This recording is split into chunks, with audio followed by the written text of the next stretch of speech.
Hey, what's up everyone? Hope you're doing great. We've got a fresh patch for Nioh 3 that just rolled out. The most noticeable adjustment is to the training ground battle scroll.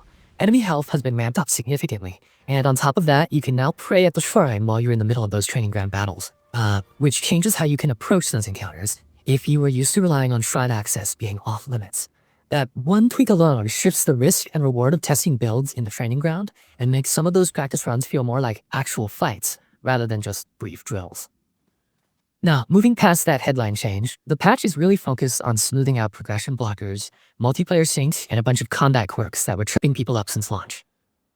For anyone who's lost valuables while running myths under certain conditions, the good news is the patch addresses that problem and makes it possible to recover lost valuables when you reload affected save files, which should remove a lot of stress for completionists and collectors. There are also partial fixes for instability. The developers have patched a number of crash triggers, so things should be more stable overall, and there was work done to ensure elixir use during battle behaves properly in situations where it previously failed.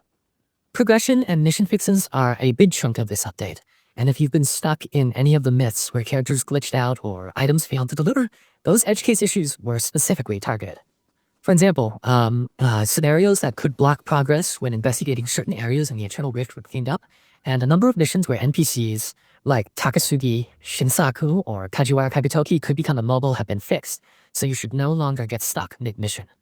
The patch also fixes cases where essential items such as the Guiding Mirror or the Kagatsuchi Magatama wouldn't be delivered correctly, and special battle scrolls that weren't unlocking, despite meeting conditions, now unlock as intended. Those are the sorts of progression headaches that used to force people to reload old saves or restart content, so having those resolved is a big quality of life improvement.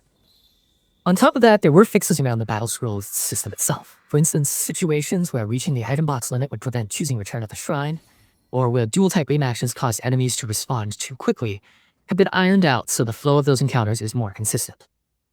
Combat saw a raft of targeted fixes that tied up some strange weapon and martial arts interactions. A number of bugs affecting the samurai sestuses and the switchblade were corrected. Things like rising jail and properly triggering kick cycle, dancing kick failing to hit distant targets, incorrect martial arts firing during stance changes, and an exploit that allowed intuitive retribution to be used indefinitely via arts proficiency have all been addressed. There were also fixes for issues that prevented melee weapon switching while locked on and sheathing, and some odd behavior where certain weapons had trouble against the mine you head on. All those tweaks together should make fights feel more predictable and reduce those frustrating moments where an input or stance change doesn't do what you expected it to. Multiplayer improvements are nice and necessary, especially for folks who play expeditions or co-op content regularly. The update fixes an issue where guests could receive the same trophies or achievements of the host, which was creating confusion and uneven progression in multiplayer sessions.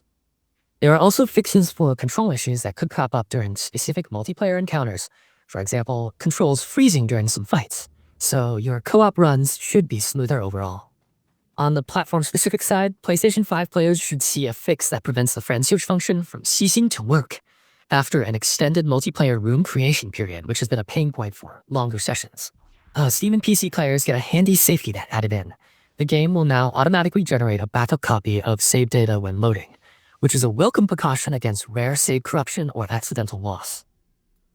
There are also a bunch of smaller but meaningful fixes.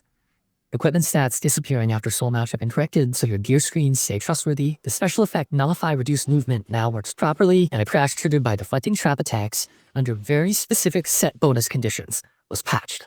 The Mujina enemy got special attention too.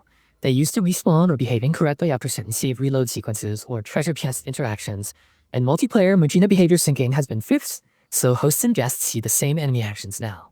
All told, the patch reads like the devs combed through player reports and prioritized anything that could block progression, corrupt saves, or make combat feel inconsistent. What this means for your play sessions is mostly fewer surprises and fewer times where you need to reload an earlier save to recover from a bug. The training ground change shifts a familiar practice space into something a touch more serious. Progression blocking bugs that could ruin a run are much less likely to show up, and the platform-specific fixes address some long-session multiplayer headaches and had a safety net for PC saves. While it doesn't add new major content, it does make the existing systems behave more reliably, which in my book is exactly what you want in a game that's still settling into its post-launch shape.